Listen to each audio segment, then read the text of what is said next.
안녕하십니까.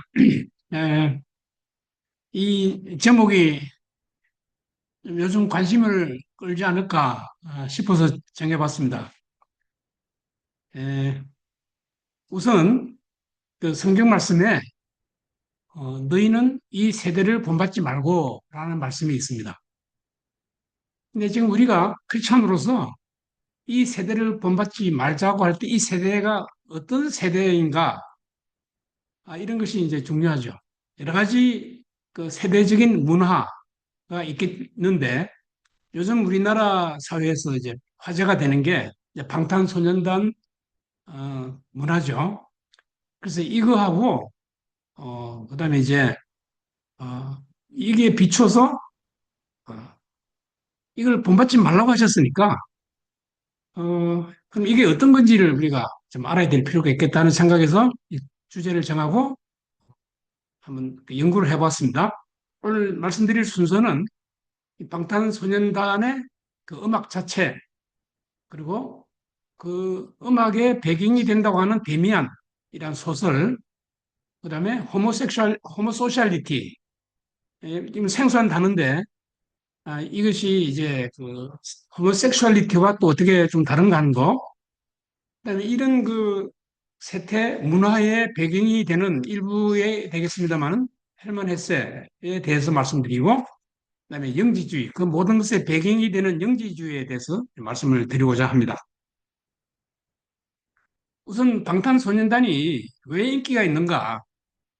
거기에 대해서 이제 몇 가지 자료를 하면서 저도 한번 생각해 봤고, 오늘 오시는 길에 우리 문 선생님도 막 음악을 들어봤다는데, 뭐가 그렇게 좋은 건지 잘 모르겠다 하셨는데, 하여튼 일단 7명의 남자들이 나와서 이렇게 다 잘생겼어요.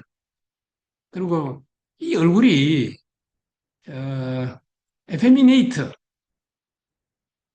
페미네이트, 페미닌하다는 뜻이에요. 에페미네이트. 성경에는 이 단어가 꽤 나와요. 에피미네이션이라. 그러니까 동성애하고 이렇게 거의 동의어로 쓰이는 경우가 없다고 합니다. 그래서 이제 에페미네이트 하지만 하여튼 요즘 이런 얼굴이 그 남자 잘생긴 것의 이제 표상이죠.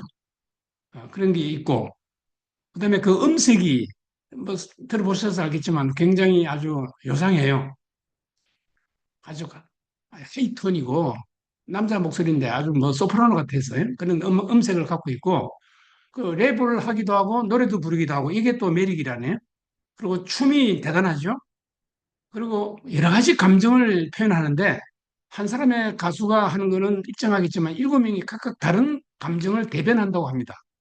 그래서 이제 교대교대로 이 노래하면서 여러 가지 감정을 표현하는 것이 좋고 거기에다가 들어보면 알지만 무슨 장구 소리도 들리고 또 중간중간에 지화자 좋다 뭐 이런 노래도 들리고 해서 이제 한국화가 되어 있는 점이 있고 그래서 이제 서양 사람은 우리는 또 그게 신기하지만 이제 서양에 그 듣는 사람들은 그게 또 재밌다고 생각하는 것 같아요. 그리고 가사가 아주 그 스토리가 있어요. 그래서 그 모든 이때까지 방탄소년단의 노래가 나름대로 그 줄거리를 가지고 진행되고 또 반복이 되는 거지만 그렇게 돼 있고 서사적이고 연결성이 있고 그러니까 이제 그 팬들은 이 다음에 또 어떤 노래가 나오나 뭐 이런 걸 이제 기다린다 그럴까요? 미리 예측도 하고 뭐 이런답니다. 그리고 그 내용이 아주 사회 비판적입니다. 그러니까 이제 젊은 사람들이 이제 좋아하죠. 그리고 팬 관리가 아주 철저하다. 아주 기업적으로 해서 그 아미라고 하는 그 팬 그룹이 전 세계적으로 이제 들어가 있죠. 그래서 이제 이런 모든 것이 그 진행되는 그 과정이 나름대로 하나의 철학이 있다고 그래요. 그게 이제 어디서 나온 말인지 모르겠는데 BTS 유니버스 방탄소년단의 세계관이라고 할 수 있습니다. 근데 우선 내가 그 순서를 좀 바꿨는데 데미안하고 BTS가 무슨 상관이 있는가? 아, 근데 데미안이 이 해설서를 읽어보면 방탄소년단의 모든 노래나 가사나 그 철학이 데미안에서부터 이렇게 영감을 받았다고 돼 있어요. 근데 데미안에서 받은 영향이 이제 그 자아 발견, 나는 누구인가, 정체성 발견, 그다음에 이제 요즘 젊은 사람들이 좋아하기도 하고 또 20세기의 그 문화이기도 하죠. 선과 악의 공존. 그래서 상대주의 윤리, 성과학의 공존이다. 이게 상대주의 윤리라고 할 수 있거든요. 그다음에 성장과 고통, 이런 주제가 그 대면의 주제인데 이게 1920년대, 30년대, 40년대, 1920년대에 나온 소설이거든요. 이 20년대에 그 당시에 그 사회 그 분위기에 의해서 이제 만들어진 소설인데 나중에 다시 자세히 설명하겠습니다만 그때 나온 아이디어가 이제 한때 서구를 휩쓸다가 한국을 갔는데 이제 한국에 이제 붐을 일으키고 이 아이디어가 붐을 일으키고 그것을 선도하는 게 이제 방탄소년단이다 이거죠. 그래서 두 번째 아이디어가 영지주의입니다.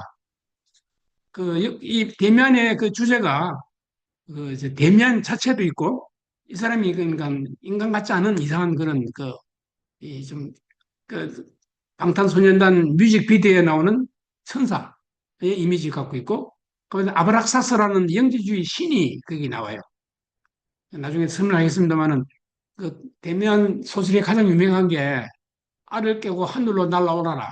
껍질을 깨고 하늘로 날아오라라. 그리고 어디로 가느냐? 아브라사스라에게로 이렇게 돼 있어요. 이게 보통 독자들은 그게 뭔지는 모릅니다. 아, 뭔가 신비한 어떤 뭐가 있나 보다. 그렇지만 여호와 하나님은 아니에요.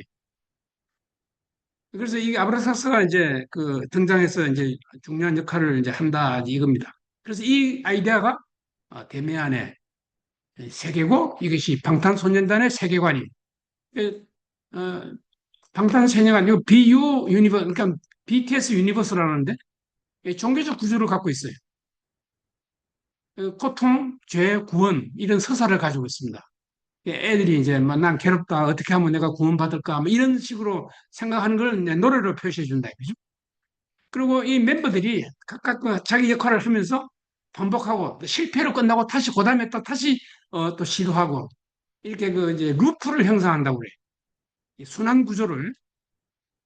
그래서 BU 그 방탄소년단의 세계관은 단순한 서사가 아니라 현대인이 종교 없이도 종교적 질문을 경험하게 해주는 그런 구조를 가지고 있대요.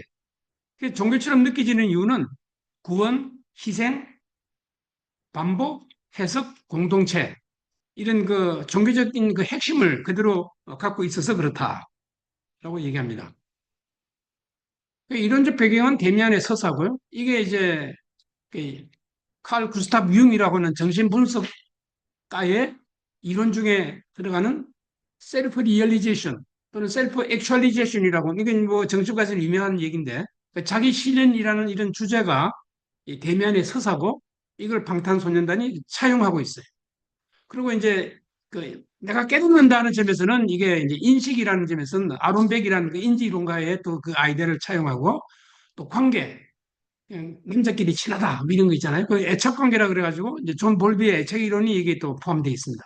그러니까 이 아이디어가 포함됐다는 거는 이 방탄소년단의 노래를 만드는 그 그룹 제작 그룹이 굉장한 지식인들이라는 뜻이에요.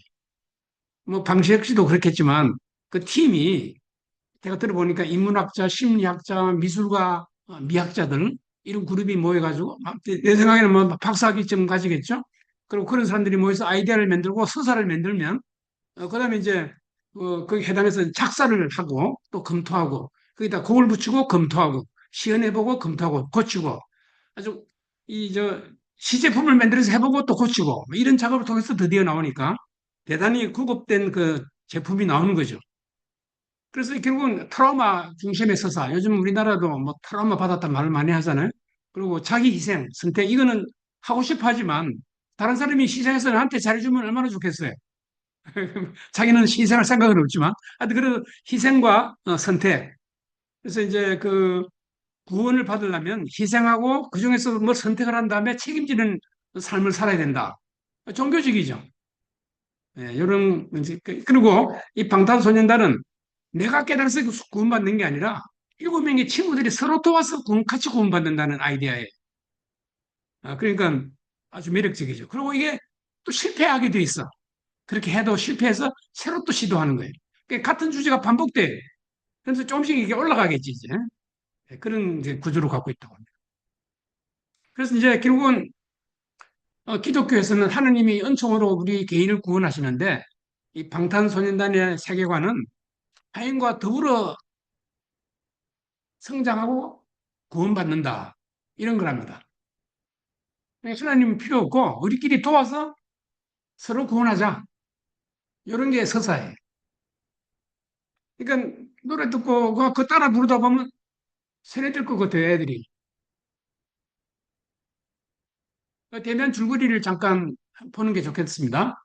이, 이 주인공은 싱클레어라는 그런 소년입니다. 청년.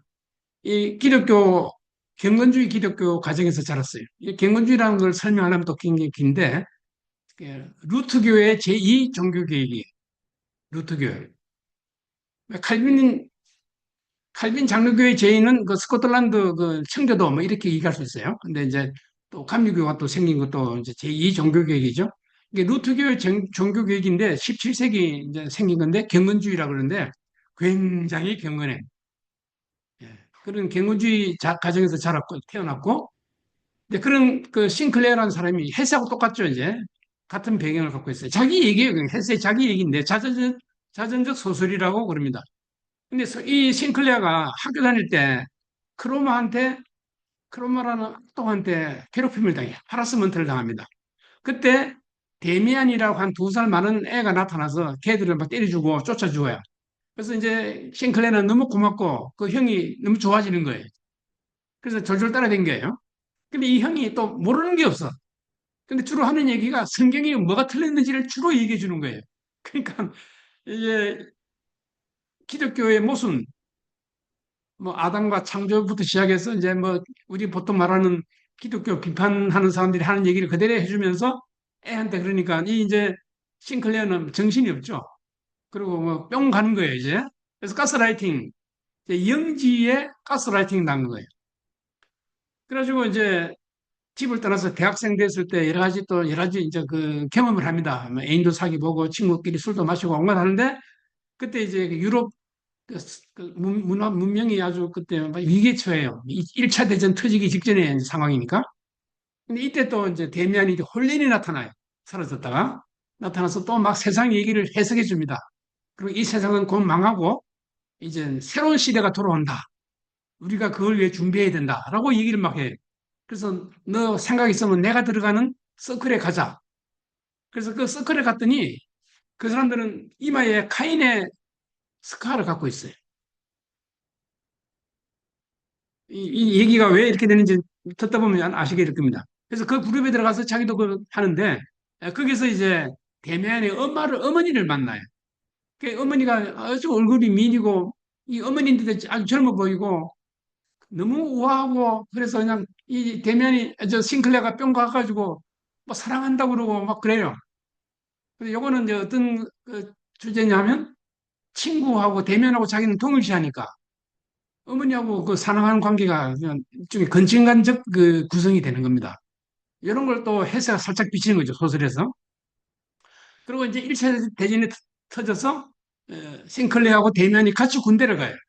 이게 부대는 떨어지는데 부상을 당해 누워있더니 대면이 옆에 또 홀린이 나타나요. 부상당해서. 그리고 하는 말이 내가 이제 없어져도 너는 나를 닮아서 이제 그 말하자면 앞으로 잘 살 거다. 내가 너한테 해준 얘기를 잊지 말고 잘 살아라. 그런데 아침에 깨어나니까 없더라 이거죠. 죽었는지 살았는지 모르는 겁니다. 이런 얘기입니다. 이렇게 돼 있어요, 구조가. 그런데 이제 유명해진 이유가 몇 번째 판에, 개정판에 서문을 썼는데, 헤세 자신이. 이게 유명해요. 내가 진실로 내면의 자기로부터 우러난 욕구에 따라 살려고 했을 뿐인데, 그런데 그것이 어떻게 이렇게 어려웠던가? 근사하죠? 아주 근사한 말입니다. 그 문제는 이 말은 틀린 게 별로 아닌데, 내면의 길을 따른다는 거예요. 우리는 하나님이 성경에 계시한 대로 살잖아요.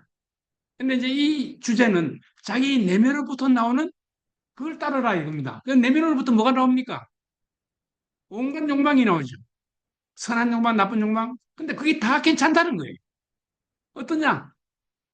예, 하나님을 거부하고 인간적인 어떤 니즈에 따라서 오늘 내가 오다 보니까 네 마음껏 해봐. 뭐 이런 그 광고문이 있더라고요.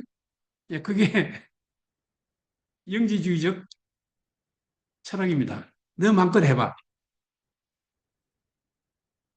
근데 이제 싱클레어가 그렇게 소설이 끝난 다음에 전투에서 돌아와서 그 후에 어떻게 살았을까요?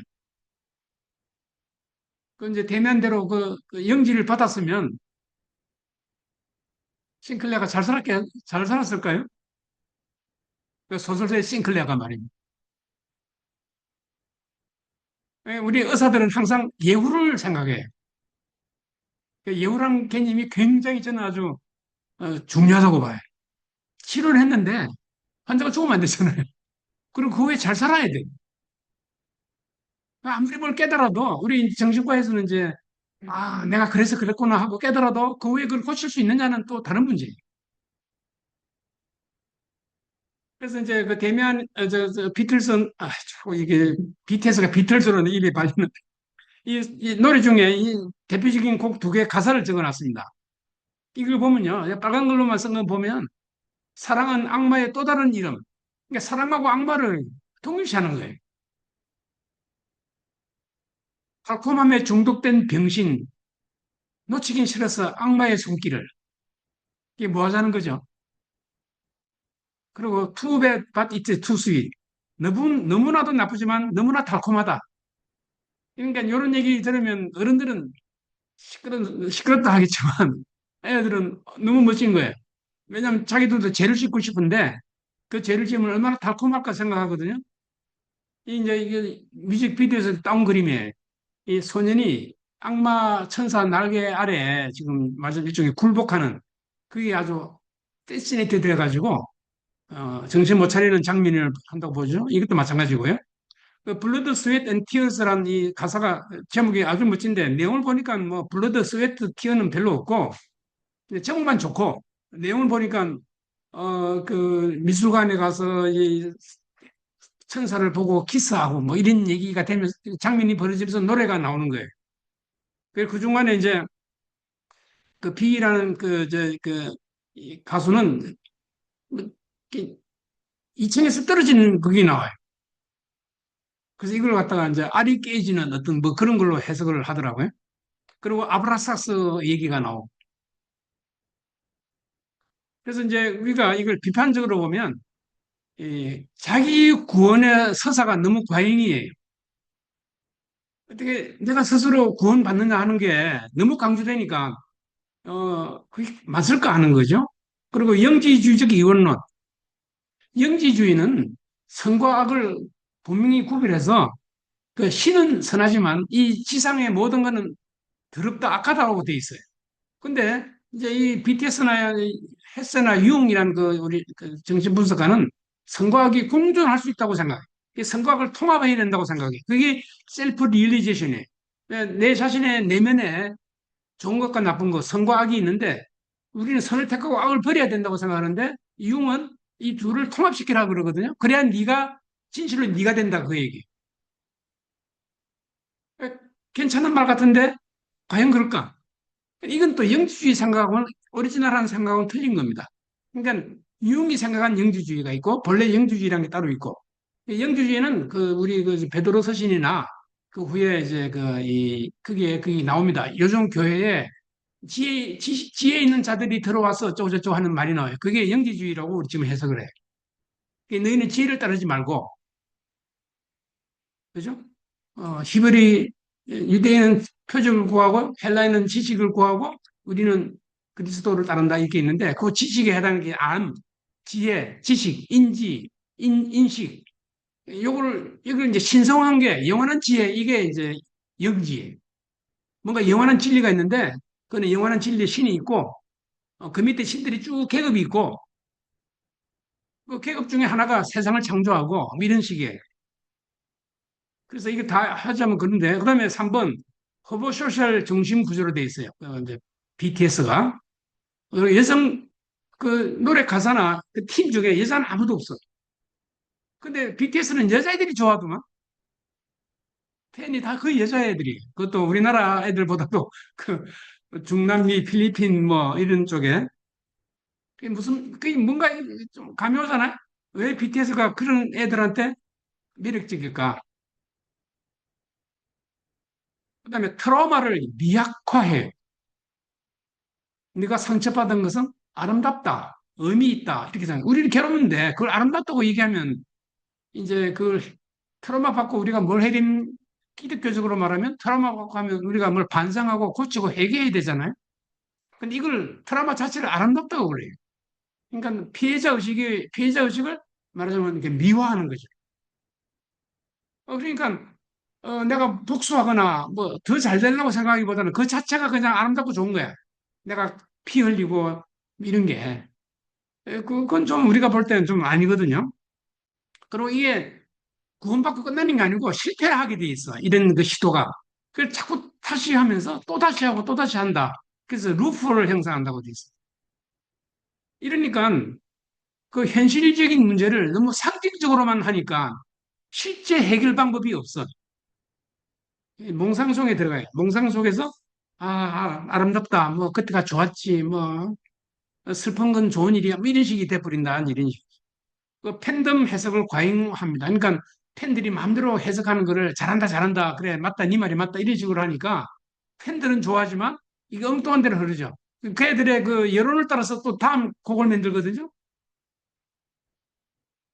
그다음에 상업화. 아까 뭐 잠깐 말씀드렸는데 이게 거대한 비즈니스가 되고 있고 그렇습니다. 그다음에 이제 우리가 우려하는 체성 정치가 피해자의 그 이 정치. 이제 이러려면 이제 이 방식이란 분의 그 이제 사이콜로지를 우리가 조금 그 알고 싶은데 좀 조사하다가 이건 뺐습니다. 좀 더 이 자료가 없어요, 거의. 좀 이렇게 지금쯤 되면 이제 앞으로 방식이 누구인가 하는 건 학술 논문이 나올 거라고 봐요. 또 방탄소년단 자체에 대한 그 학술 논문이 나올 거라고 봐요. 지금은 주로 그 에세이들이에요.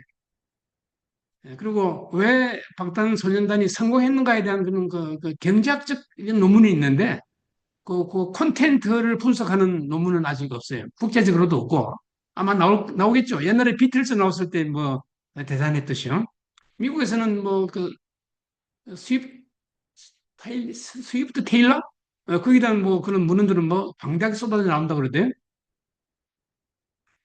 그리고 이제 이 초판본 그러니까 데미안의 첫 소설은 이런 식으로 나왔습니다. 이게 아름다운 얘기가 아니고 귀신 얘기야 말하자면.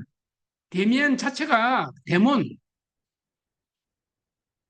데몬의 의원을 가지고 있어요. 그래서 이제 그 주인공들이 쫙 있는데, 그 이제 방탄소년단의 그 멤버들이 각자 역할을 하나씩 맡아 있는 거예요. 우리는 누가 누군지 모르죠.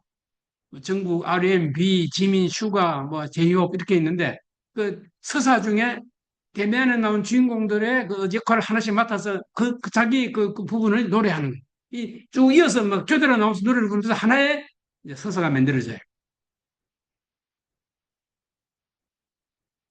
그러면 이 대면이 헤세의 그 자서전이니까 헤세 자신의 인생을 보면 이제 전체 이게 어떻게 돌아가는지 알 수 있겠죠.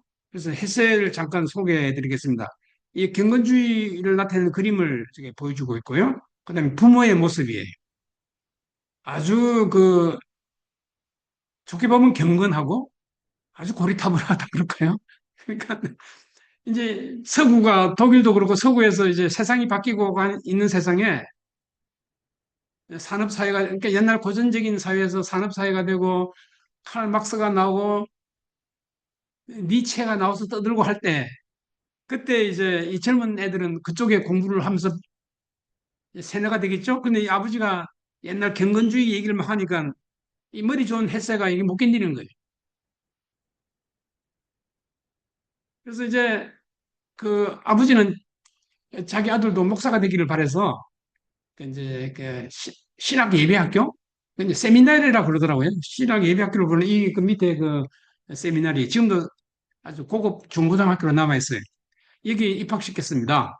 근데 하나 참, 어, 혜세가 2살, 3살 때 두 동생이 1년마다 태어나서 다 죽었어요. 그때 어린 혜세는 내 때문에 죽었다는 생각을 했던 것 같아. 내가 동생을 죽였다 그래가지고 이 죄의식이 어릴 때 있었던 거예요. 그래가지고 부모한테 자기 이름을 셋으로 바꿔달라 그랬어. 셋이 누군지 알죠? 아담의 셋째고 선한 사람이잖아요. 카인과 아벨은 죽었고 카인이 나쁜 사람이고. 그러니까 자기는 형인데 동생이 죽었다 해서 자기 카인이 될까봐 셋으로 바꿔달라고 한 거예요. 그리고 이제 압살롬이 뭐 아버지가 반응하다 이렇게 목에 나무가 걸려 죽었죠. 이제 그런 걸 기억해가지고 무슨 나무를 보고 저기에 압살롬이 목이 걸렸을 법한 나무라고 하는 게 있대요. 그러니까 어린 나이에 성경 얘기를 듣고 자기 때는 그 죄의식이 많았던 거죠. 그래서 이제 그런데다가 또 성격이 굉장히 고집이 세서 부모한테 달겨들고 우리 요즘 말로 하면 템퍼 탄트럼을 보이는 거예요. 그래가지고 부모가 얘를 훈련시킨다고 그 유아 기숙학교에 보냈어요. 그게 가면 뭡니까 그 교회 유치반처럼 교육하는데 그 6개월 동안 있으면서 이제 순회해서 돌아왔답니다. 그러니까 그 마음속에 어린 마음이지만 어떤 구조가 자리 잡았느냐 하는 거. 나는 죄인이다. 부모한테 반항하는데 꺾였다. 이 구조가 자리 잡은 거예요. 학동기 때는 조용히 지냈고 이제 청소년 때 이제 그 신학교를 들어갔는데 자기는 시인이 되고 싶은데 학교에서 성경만 가르치니까 이제 그게 싫어가지고 뭐 가끔 뭐 했더니 선생님들이 막 야단을 치고 그랬대요. 그러니까 이 선생들이 나를 핍박한다고 생각해서 학교를 탈출해. 그러니까 난리가 났습니다. 근데 그때 그 학교 다닐 때 자기가 받은 그 핍박을 받았다고 생각하는 게 수리바퀴 밑에서라는 소설로 나왔대. 이건 우리나라에서는 인기 있습니다, 이 소설이. 그 여러분 혹시 요즘은 그런 말은 없는데 그 학교의 비극이란 그런 그 이 문화가 있습니다. 학교의 비극. 그러니까 그 학교에서 애들이 동료 애들한테 핍박을 당하는데 부모한테 말 못하고 자살해버리는 얘기 있죠. 그게 학교에서의 비극이에요. 그런 거 우리나라도 그런 게 옛날에 있었습니다. 그래서 이제 미쳤다 그래가지고 부모들이 기도원에 보냈어요. 그 성령의 힘으로 고친다는 그 기도원에 보냈는데 여기서 연상의 처녀한테 사랑하자고 그렇게 했답니다.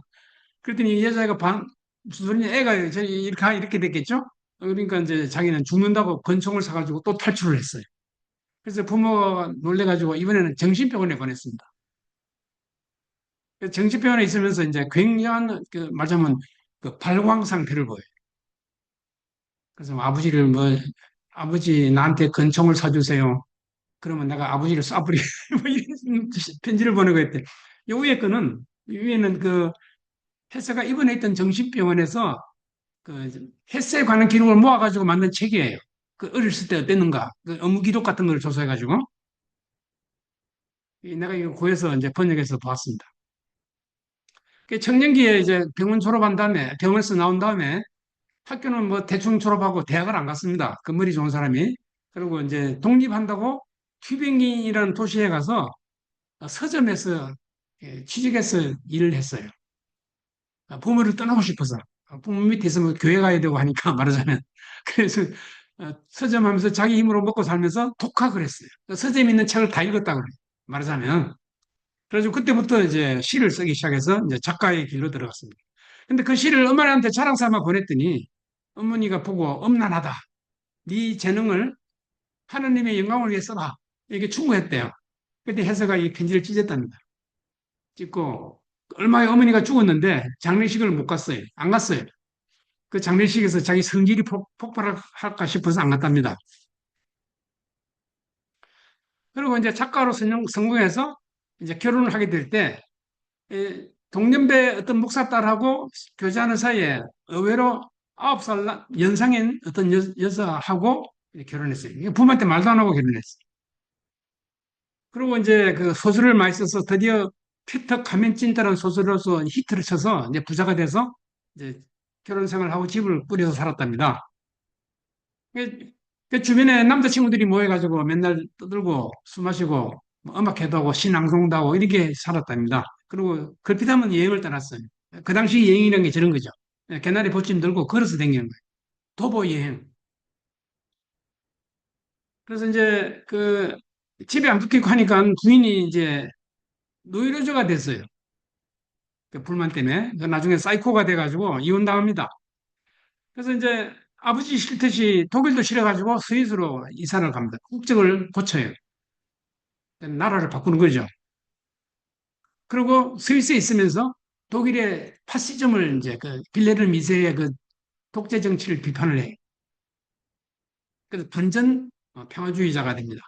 그리고 몬테베리다라고 그 이제 그 소위 요즘 우리가 보면 좌파 지식인들이 모이는 공동체가 있는데 이제 그런 데 가서 어울리고 그랬어요.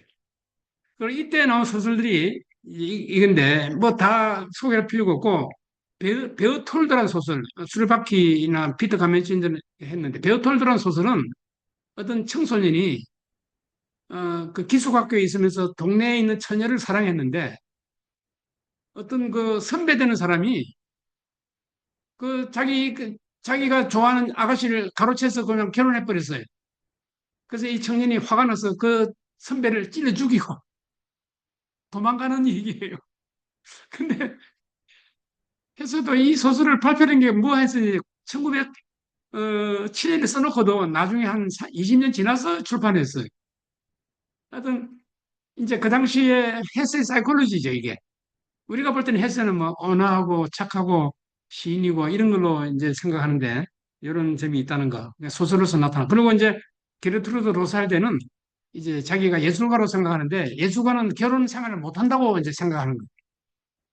그걸 소설로서 이 소설은 다 이혼하고 각자 길을 가는 그 내용입니다. 부부가. 그리고 크늘프라는 소설은 방랑을 하다가 고향으로 돌아와서 고향에 어디 자기 집에 가지 않고 근처 숲속에서 눈에 쌓여서 얼어 죽어요. 그 얘기, 크늘프라는 소설은. 근데 유일하게 밝은 소설이 하나 있는데 이 청춘은 아름다워라는 거.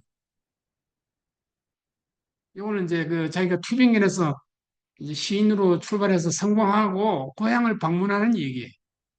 자기는 이제 성공했다. 이걸 자랑하는 게 부모들이 환영하고 뭐 이런 얘기.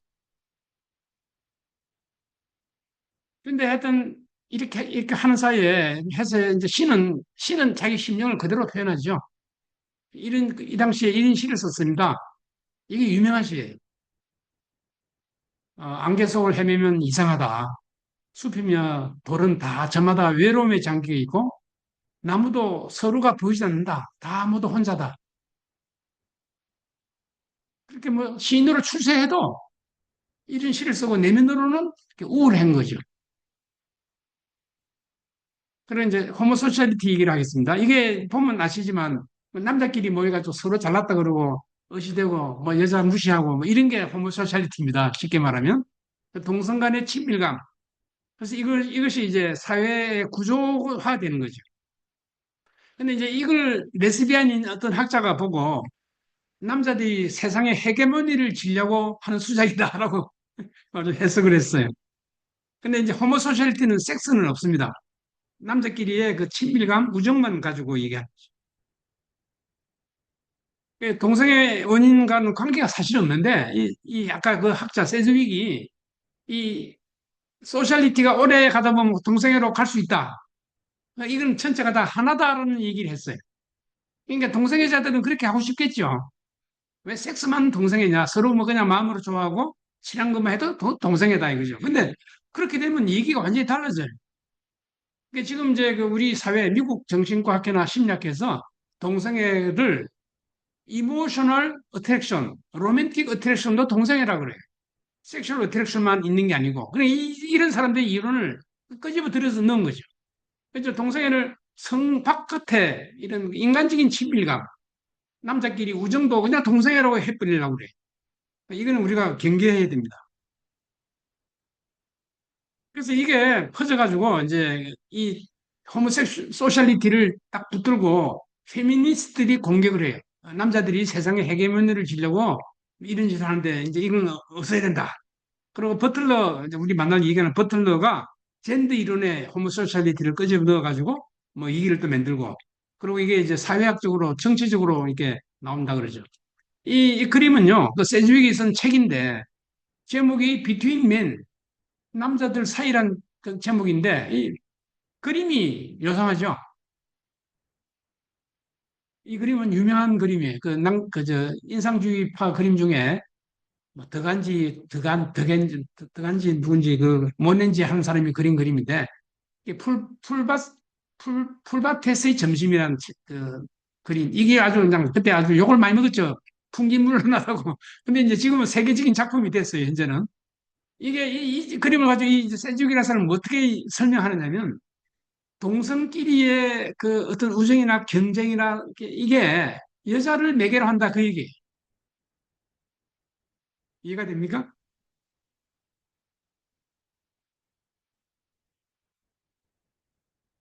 그래서 이 그림을 선택한 거예요. 이 그림도 그런 의미에서 나왔을 거예요. 우연히 주제가 됐는데 세지육이 볼 때는 남자들 사이의 우정과 경쟁이 여성을 매개로 한다 이거예요.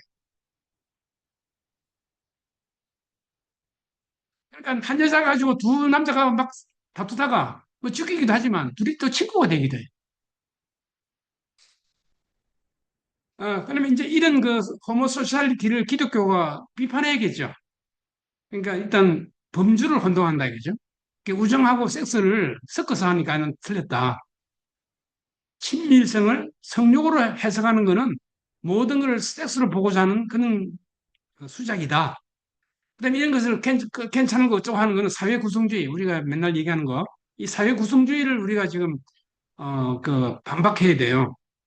이게 아주 지배적인 담론이죠. 이제 그 미셸 푸코나 또 버틀러나 데리다 뭐 이런 사람들이 그 사회 구성주의를 내세워 가지고 우리를 이론적으로 이기려고 그래요. 이 구성주의의 핵심은 우리끼리 합의하면 그게 진리다 이겁니다. 우리끼리 합의하면 그 사회의 진리가 되는. 이게 한국 사회 한국인들이 뭐 맞아 그러면 그게 진리가 돼. 그러니까 세월이 지나면 또 바뀔 수가 있죠. 그게 상대주의가 되는 거죠. 그러니까 영원한 진리를 찾는 우리 크리스천으로서는 이걸 그냥 용인하면 안 되는 거죠. 도덕적 질서가 붕괴되겠죠, 당연히.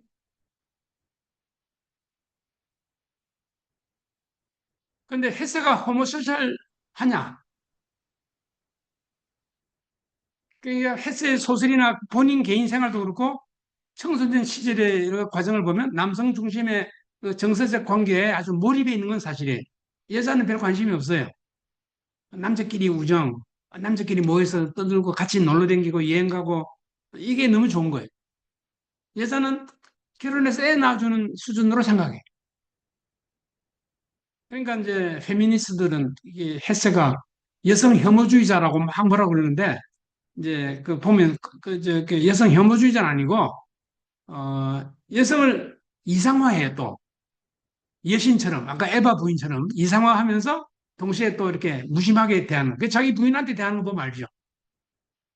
이게 소설 속의 여성들은 아름답고 순결하고 막 여신 같아. 그리고 아들들을 막 위해 희생하는 어머니 성모 마리아 이상 이런 거 하지만 실제 자기 부인은 그냥 그들도 보지 않는 어떤 그런 그 멘탈리티 호모소셜을 하긴 해죠. 그렇다고 동성애를 한 건 아니고 그래서 이제 그게 아마도 우리 이제 정신과사 입장에서 볼 때는 어머니와의 관계 때문에 그런 것 같아요. 어머니가 자기를 낳아줬고, 근데 어머니가 나 하는 걸 못 하겠잖아요. 엄나는 시를 쓰지 말라고 해서. 그러니까 뭐 정오에 차서 편지를 찍고 다시는 엄마 안 본다 그랬거든요. 근데 엄마가 어릴 때 자기를 그렇게 사랑해주고 한 건 또 기억이 있잖아요. 그런 어머니 모습하고 자기를 간섭하는 여자하고 이걸 이중으로 이렇게 보는 거예요. 여자에 대해서. 그래서 나중에 햇세의 결혼 생활을 보면 그게 드러나요. 그래서 이제 소설에도 반영되는데 남자 주인공에게 여성은 순결하든지 자기를 햇세 아이를 도와주는 어머니든지 섹스를 서비스해주는 창녀로 보는 그 이미지밖에 없어요. 내 인생의 동반자라든가 우리가 보통 말하는 뭐 이런 그 부부 관계 이렇게 보지 않고 여신이든지 어머니든지 영원한 순결한 사람이든지 또는 그 햇세 소설 보면요 이 여자 주인공이 창녀가 많아요. 그 창녀가 이 주인공을 돌봐줘. 그런 구조로 돼 있어요. 그 시탈사이도 그러고 뭐 그 어디냐 나르치스 앤 골드문트 뭐 클라인과 바그너와 클라인가 뭐 이런 거 보면 다 그 중간에 이 방랑하다가 여자를 만나는데 그게 창녀예요. 나중에 같이 죽어주고 막 그래. 이게 소설이긴 하지만 그렇게 되어 있습니다. 그리고 소설을 보면요. 전부 남자야, 주인공이. 여자가 한 사람도 없고, 여자는 다시 말하면 섹스 상대로 나오든지, 뭐 순결한, 멀리 가까이 갈 수 없는 순결한 여자로 그냥 나오든. 그러니까 그 데미안에서도 싱클레어가 베아트리체라는 그 순결한 처녀를 짝사랑하는데, 뭐 그냥 헤어져요. 별일 없이 그냥 끝나버린다고. 자기 혼자는 뭐 애를 썼는데, 그리고 이 남자 주인공이 되게 다 죽어버려, 끝에 가서. 이 보면 딱 거의 다 죽어요, 마지막에. 막 떠돌다가 이렇게 죽어. 거기 끝나요. 그래서 이게 또 내가 볼 때는 왜 이 죽음이 그 작가의 머릿속에 늘 있느냐. 죄의식 때문이죠. 그럼 마지막 소설은 어린 아이를, 소년을 사랑하다가 그 애가 선생님 나하고 수영합시다 하고 할 때 그 물에 들어갔다가 뭐 빠져 죽어버려요. 끝이에요. 끝을 보면 좀 해세 소설은 재밌게 하다가 끝까지 이렇게 끝나는 수가 많아요. 여성 관계, 이제 첫 부인 얼굴이 저기 나오죠? 이제 나중에 헬스한테 버림받고, 사이코, 정신병을 입원하고 이러다가, 이제, 근데 헬스보다는 오래 살았어요. 그 다음에 이제, 그 둘째 부인은 젊은 20세 연한데, 잠깐 사귀고 결혼해가지고 3년 만에 헤어져요. 실제로 같이 산 시기는 3개월밖에 안 된대. 그리고 헤어지고, 그 다음에 셋째 부인이 또 20세 연하예요. 그 사이에 첩이 있었다고 그래요. 그러니까 어떤 여자 시인 지망생이 헬스한테 시를 배우러 왔다가 그만 잠깐 그러다가 이제 아까 말한 이 둘째 부인하고 결혼을 하기 전에 뭐 같은 시기에 둘이가 있어요. 여자가 둘이었어요. 헬스가 한 사람은 비밀이고 하나는 공개돼 있고 이 여자가 나중에 자기를 공개했어요. 나는 헤르만 헬스의 첩이었다 하고 에세이를 써서 발표했어요. 참. 셋째 부인도 20세인데 이 사람은 그 소녀 때 헬스의 시를 보고 짝사랑을 했어요. 그래서 이제 자기도 결혼해서 살다가 헬스가 호라비가 됐다 말두고 찾아와. 오스트리아 빈에서 스위스까지. 그래서 구애를 해요. 결혼해달라고. 해서 난 나이도 많고 안 한다고 그랬는데 자꾸 해달라니까 그러면 결혼하는 게 좋은데 일종의 계약 결혼이. 애는 안 낳기로 하고. 뭐 이런 식으로. 섹스도 안 하기로 하고. 그 신혼여행을 여자 혼자 갔대요. 근데 하여튼 이 부모 사진 보지만 너무 좋아하는 것 같아. 그래서 나중에는 이 헬스가 죽은 후에 나는 피를 토하며 살았다고 그렇게 얘기를 해요. 나도 애도 갖고 싶었는데 이제 그러지 못하고 이렇게 살았다 그러는데 하여튼 헬스가 죽은 지 몇 년 동안 그 혼자 남아서 그 유고를 정리하고 그렇게 했답니다. 하여튼 BTS도요. 모든 장면이나 서사에 여자가 없어요. 오직 남자들만 나와요. 그래서 호모소셜리티의 전형을 보여주고 있습니다. 이제 중년기에 우울증이 아버지가 돌아가시면 우울증이 오기 쉽죠. 우리 뭐 정신과에서는 이건 뻔한 얘기예요. 어머니 아버지가 돌아가시면 사람이 우울증에 빠집니다. 이제 관계가 좀 복잡했을 때는 무난한 관계는 그럴 리가 없죠. 대개 한 3에서 6개월 지나면 그 상을 다 끝내요. 아버지는 아버지대로 나는 나대로 이렇게 건강한 관계를 가졌다면 근데 아버지하고 뭐 아주 강렬한 관계가 있었다면 너무 사랑했거나 독점적이거나 아버지가 나를 학대했거나 이러면 그 아버지가 돌아가시면 우울증이 오는 수가 있고 오래 가는 수가 많습니다. 근데 가정불화도 있었고 그런데 그다음에 이제 1차 대전 때 반전 운동하니까 독일 사람들이 스위스에서 반전 활동을 했거든요. 전쟁하면 안 된다고 1차 대전 그 직전에 그랬더니 독일 본토인들이 미국노라고 욕을 했어요. 모든 신문에서 해세를 깠습니다. 조국을 배반한 사람이라고. 그러니까 얼마나 괴롭겠어요? 자기는 사실 독일이 제국을 싫어했죠. 그래서 도망 나왔으니까. 스위스 국적을 얻었죠. 그런데다가 아들이 또 이렇게 지금 보면 gen기를 하는 뇌병이 걸렸어요. 근데 이러면 보통 부모가 내 죄 때문인가 생각하거든요. 그래가지고 이제 이 겹쳐가지고 아버지 돌아가신 다음에 급성 디프레션이 옵니다. 그래서 이제 이때 그 융학파 정신과한테 정신 분석을 받아요. 그래서 융 학파의 사이콜로지나 이걸 그대로 배워가지고 이제 소설을 쓰기 시작해요. 그게 첫 작품이 데미안이에요. 그러니까 융의 사상을 서술로 낸 거예요. 그러니까 융의 사상이라는 게 여기서 설명하자니까 뭐 그건 벅찬데 여기 사진이 융이고 우울증 걸렸을 당시 나이 때 헤세의 얼굴 모습이에요. 벌써 우울해 보이죠? 그래서 이제 그 소설을 쓰고 대면 쓰고 시탈타를 쓰고 그다음에 황녀의 일이라는 소설을 써요. 이 융의 이론을 그대로 소설로 만든 건데 마지막 황녀의 일위는 황녀의 자기가 황녀의 일이다 이거예요. 입에 피를 묻히고 사는 일이다. 어르렁대고 고독하게 달 아래서 들판에서 울부짖는 늑대다 하고 자기를 생각하는 거예요. 근데 거기 보면 그 여기서는 그냥 물란한 섹스를 해요. 그 주인공이 하리 할러라는 근데 하리 할러가 주인공인데 헤르만 헤세지 이제 HH. 그래가지고 그동안에 여자 만나서 캬바레 가고 술 먹고 이렇게 이 그 당시에 이 독일의 캬바레의 모습이에요. 여러분 캬바레라는 영화 아세요? 맞으면 30년대 독일 베르린의 캬바레를 그린 영화인데 아주 태폐적이에요. 그 당시에 1차 대전 끝나고 1920년대 독일, 파리, 뉴욕 이런데 이 캬바레 문화가 불었어요. 술 먹고 춤추고 바람 피우고 마약하고 그 당시에도 있었습니다. 그게 여러분 우리가 하는 게 1차 성혁명이라는 겁니다. 독일에서 바이마르 공화국이라고 그래요. 그러니까 바이마르 공화국이 좌파 정권이거든요. 그러니까 그 빌헬름 라이히를 반대해서 이 좌파들, 군국주의에 반대해서 좌파들이 만든 공화국이 바이마르 공화국인데 이 나치스에 의해서 이제 망할 때까지 굉장한 그 자유주의, 사회주의적 자유주의를 누리었어요. 그때 이 캬바레 문화가 발달했죠. 그래서 이제 2차 성립혁명이 60년대 미국에서 벌어졌지만 1차 성립혁명이 이때라고 그래요. 그래서 우리가 그 바이마르 공화국을 이제 보통 그 좌파의 사상가들은 되게 좋아해요. 그때가 좋았던 시절인데 히틀러가 망해먹었다 이렇게 생각해요. 아, 헤세의 수채화입니다. 근사하죠?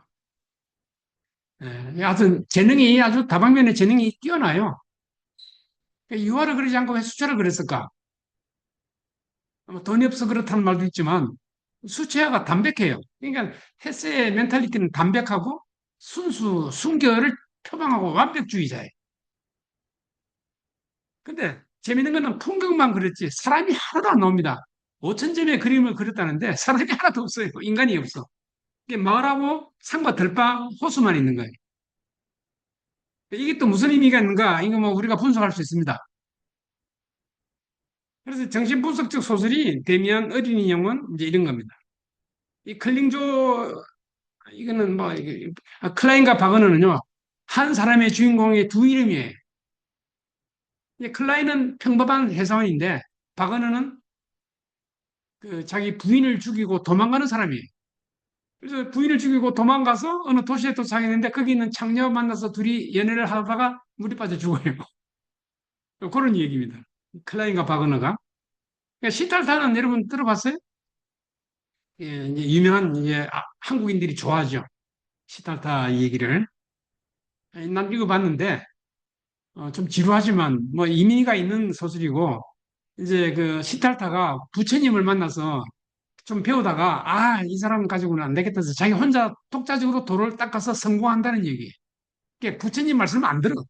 내가 깨우치겠다 이게 스스로.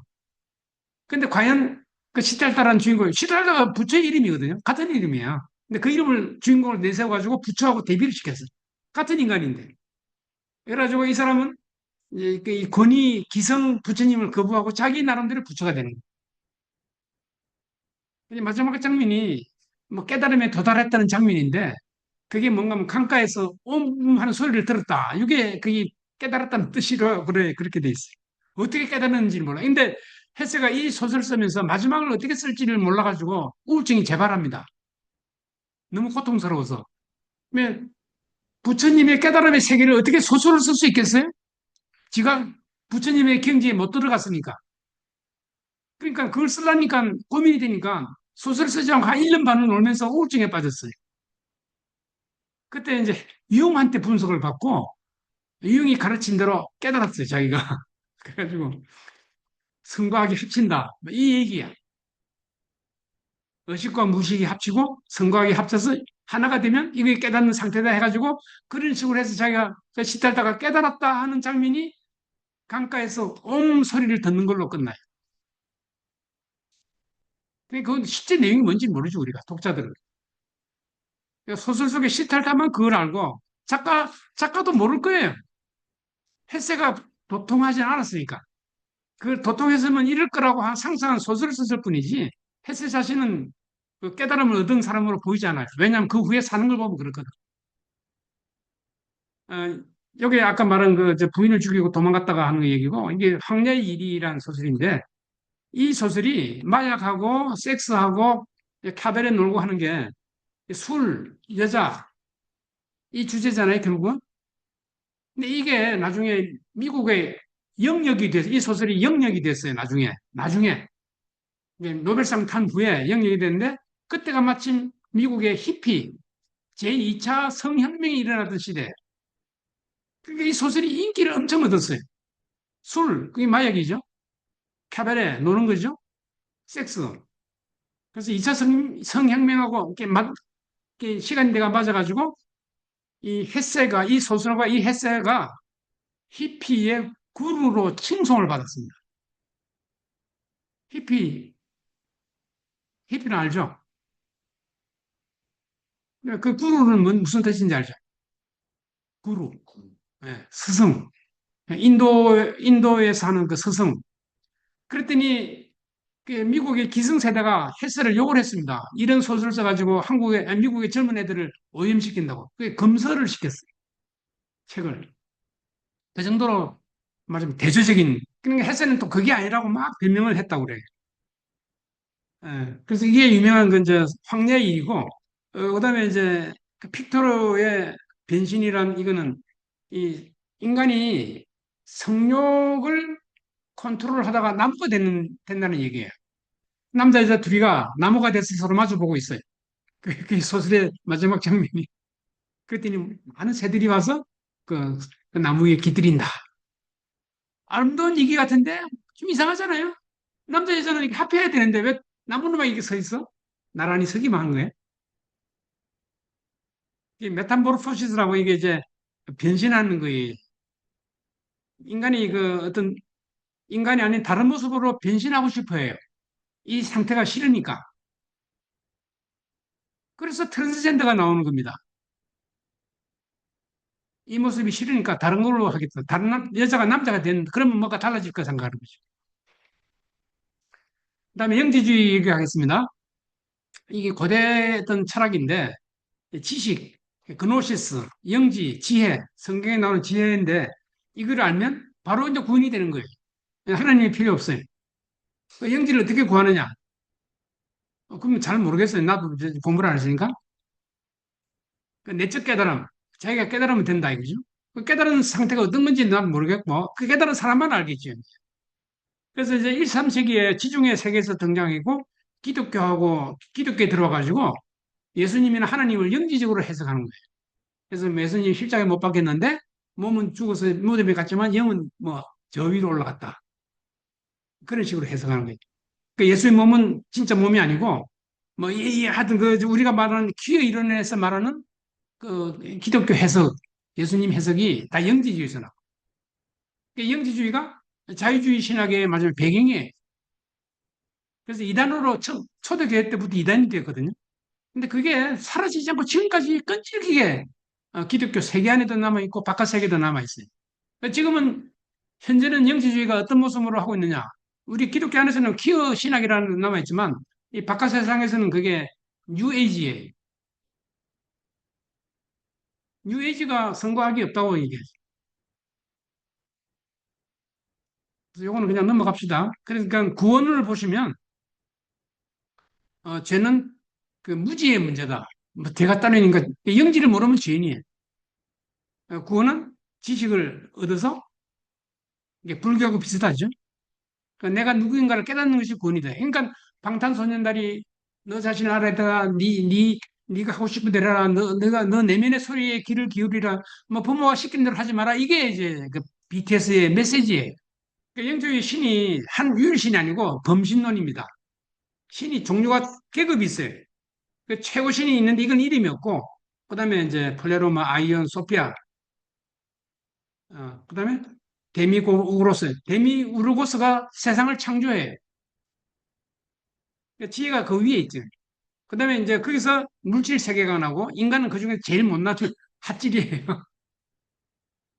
근데 그 인간의 몸속에 그 영적인 것이 영지가 깃들어 있는데 본인이 모르고 있다 이거죠. 모르고 있는데 이걸 깨달으면 된다 그 얘기입니다. 영지주의에서 여성과는 소피아로 대변된다 이렇게 얘기를 합니다. 소피아가 여신이에요.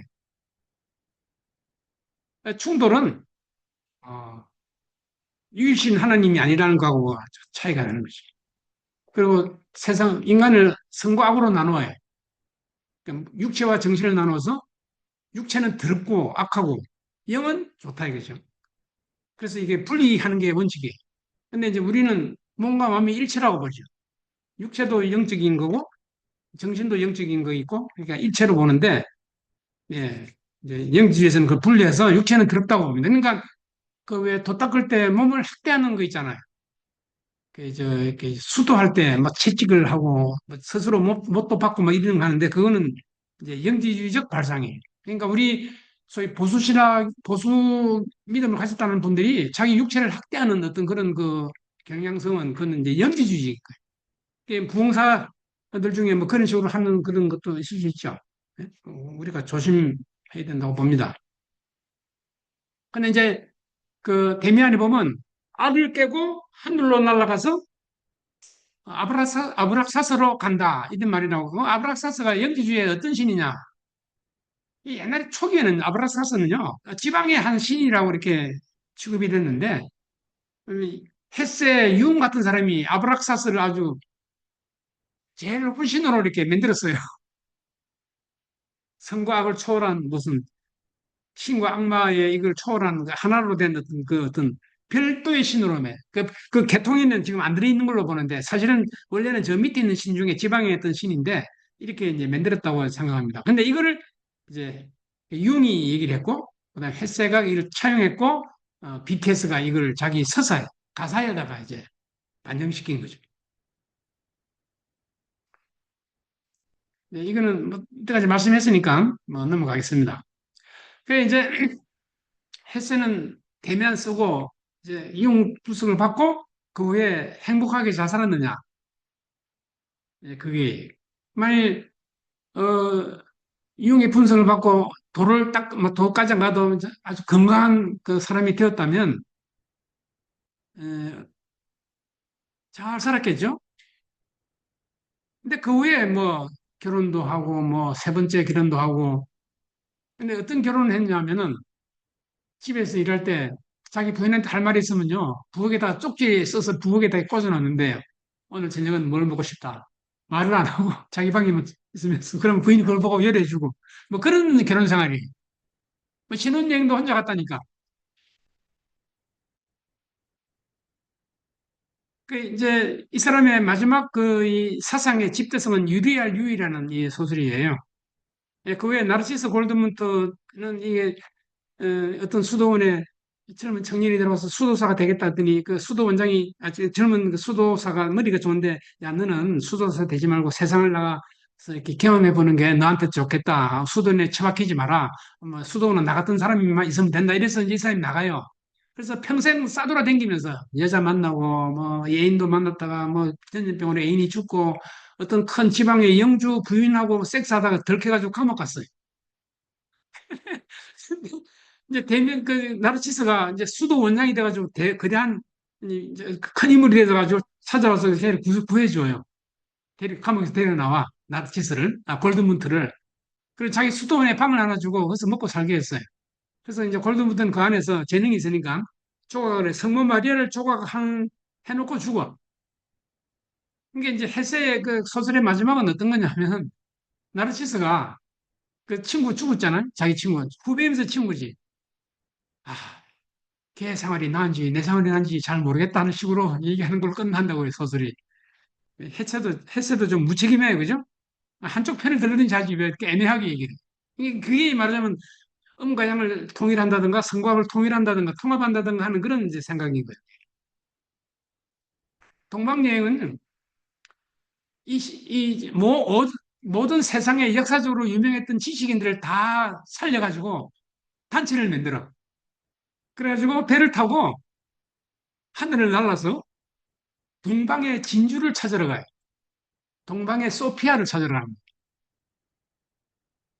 그 미술가, 음악가, 수학자, 철학자, 뭐 정치가 웬만한 거 다 타고 가. 다.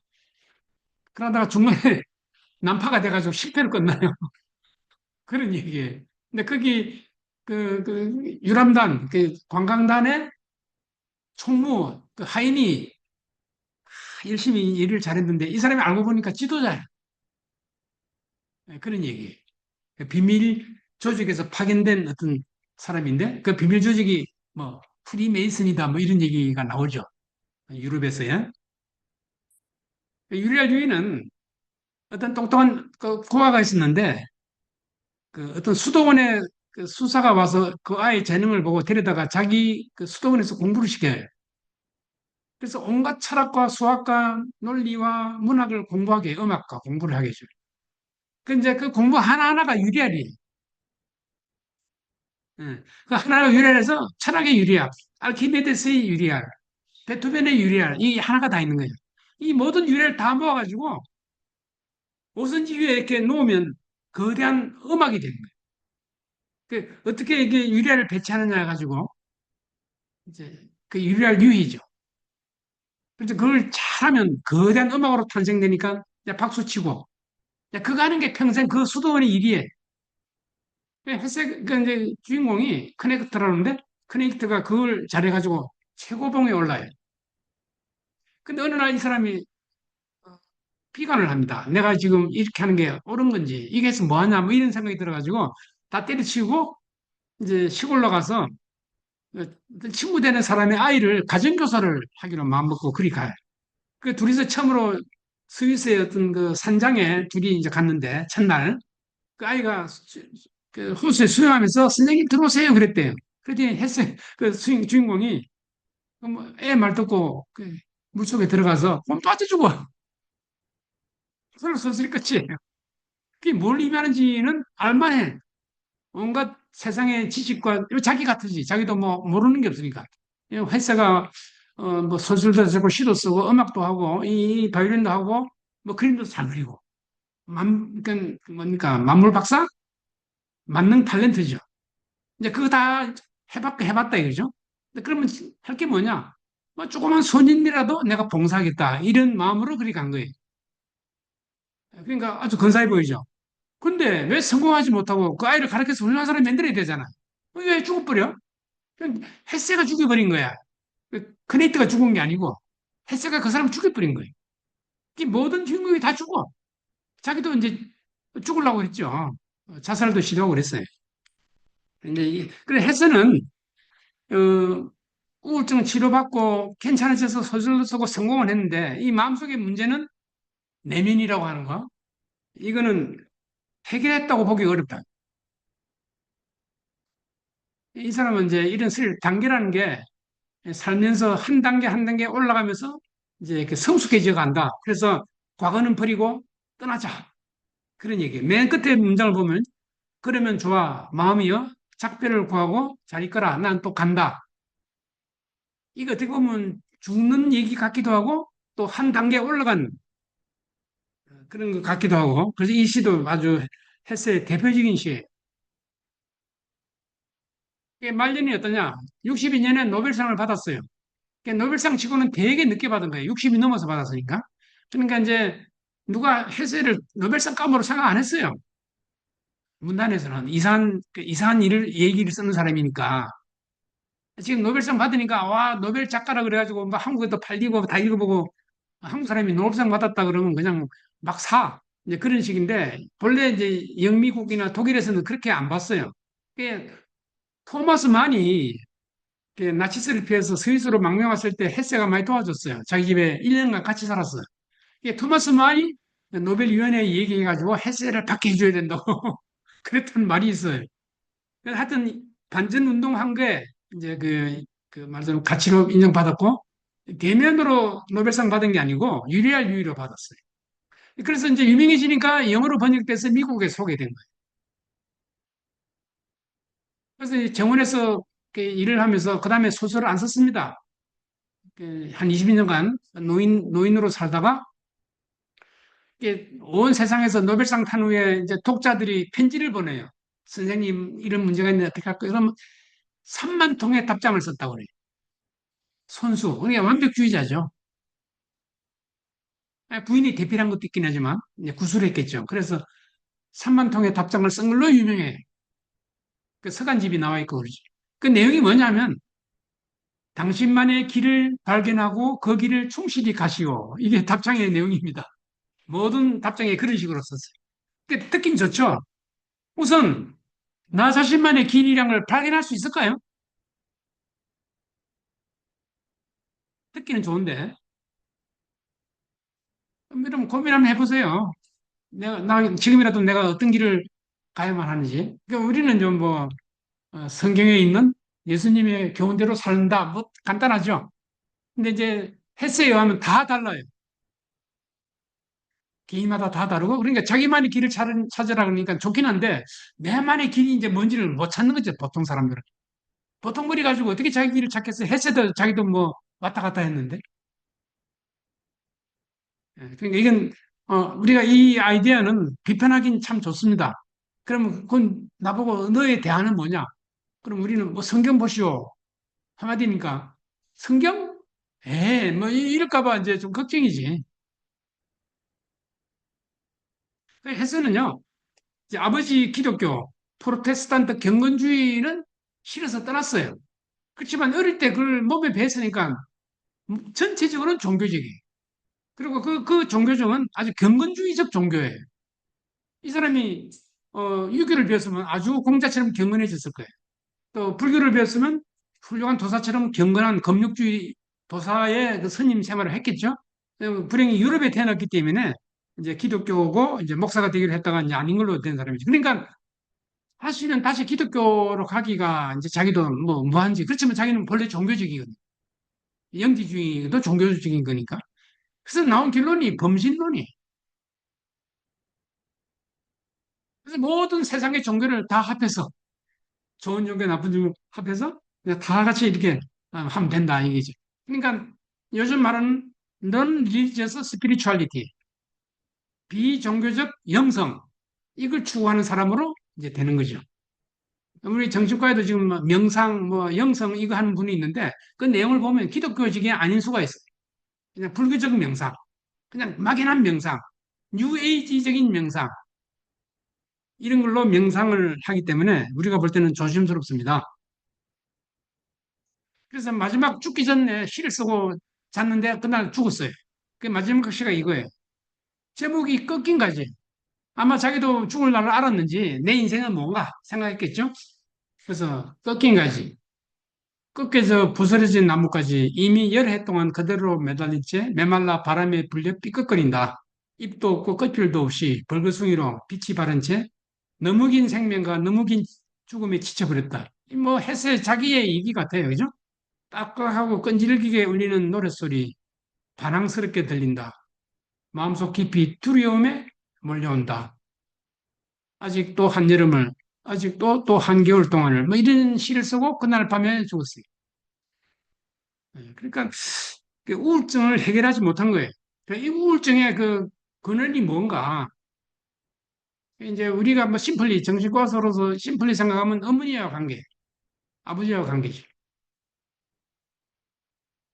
그래서 사후에 이제 평가가 어떤가?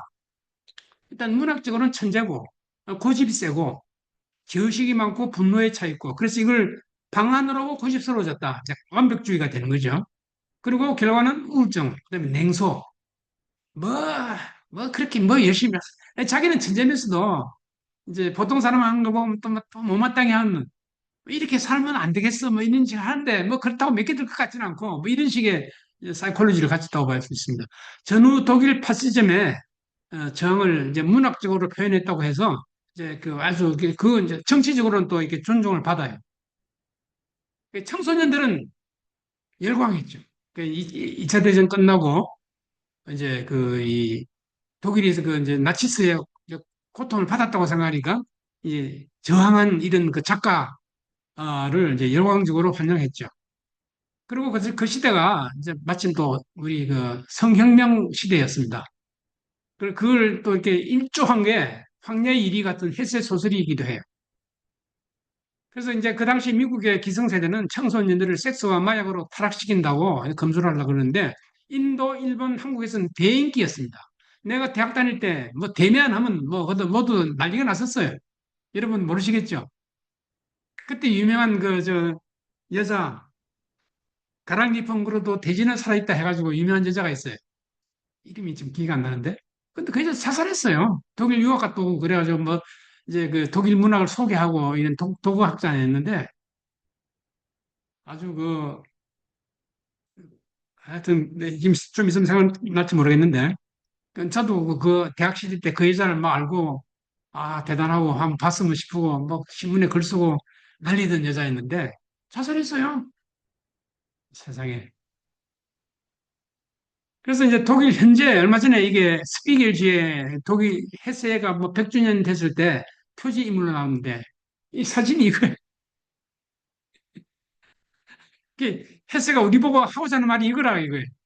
근데 우리가 받는 인상하고 다르죠. 헤세는 아주 위인이고 선량한 사람이고 아주 목사 같기도 하고 스님이고 예술가고 젊은 사람의 뭐 그거를 대변해 주는 사람이고 뭐 이렇게 생각하는데 저도 깜짝 놀랐어요. 이 사진을 발견하고.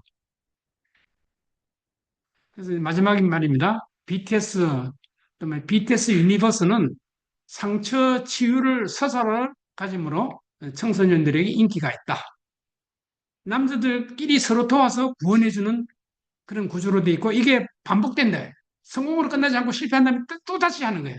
근데 곡이 계속 나와. 같은 주제의 곡이. BTS 비유는 데미안의 세계의 영향을 받았다. 데미안은 헤세의 소설로 융 중심 분석의 영향을 받았다. 데미안은 궁극적으로 영지주의 심리학 버전이다. 그 심리학 버전을 소설로 맺는 게 이제 데미안이고 헤세 소설이다. 헤세 소설에는 호모섹슈얼 소셜리티의 요소가 있고 BTS에도 그런 요소가 발견된다. 남자만 등장하고 여자 얘기는 하나도 없어요. 비디오, 뮤직비디오도 여자가 안 나와요. 근데 여자애들이 되게 좋아하죠. 주로 앞에서 막 이러는 건 여자애들이. 이거 공개되면 누가 나보고 뭐라 그러겠는데, 그죠?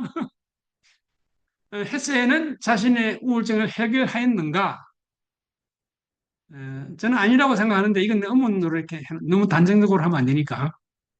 BTS 비유가 표방하는 구원의 메시지는 기독교 구원과는 틀린다는 걸 우리가 알아야 됩니다. 그리고 우리는 여기에 대한 분별력을 크리스천들은 가져야 되고, 교회에서 이런 거, 이런 식의 그걸 뭐 이렇게 애들 사이 얘기하는 거 있으면 선생님들이, 그런 게 아니야 라고 할 수 있어야 돼요. 근데 그런 만한 주일학교 교사가 있을지, 동성애 언론자들이 호모소셜리티도 동성애라고 했고 이미 그런 사람이 있고 이게 이제 퍼질 것 같아서 걱정이. 이건 다른 거예요, 완전히. 근데 그 이제 동성애자, 아까 세주익계 같은 그 사람도 레스비안이거든요. 버틀러도 레스비안이고, 푸코도 동성애자예요. 이런 사람들이 길을 쓰고, 사회 구성주의 철학을 내세우고, 이런 말을 내세워가지고, 일치단결해서 이 얘기를 막 하고 있어요. 그래서 이게 젊은 기자들이 재밌고 신기하니까 막 기자로 쓰고, 우리 같은 사람 얘기는 이제 뭐 상관도 안 하죠. 그뭐 구닥다리라고 그래서. 근데 우리는 이걸 알고 이제 경계해야 된다 하는 말씀을 드림으로 마치겠습니다.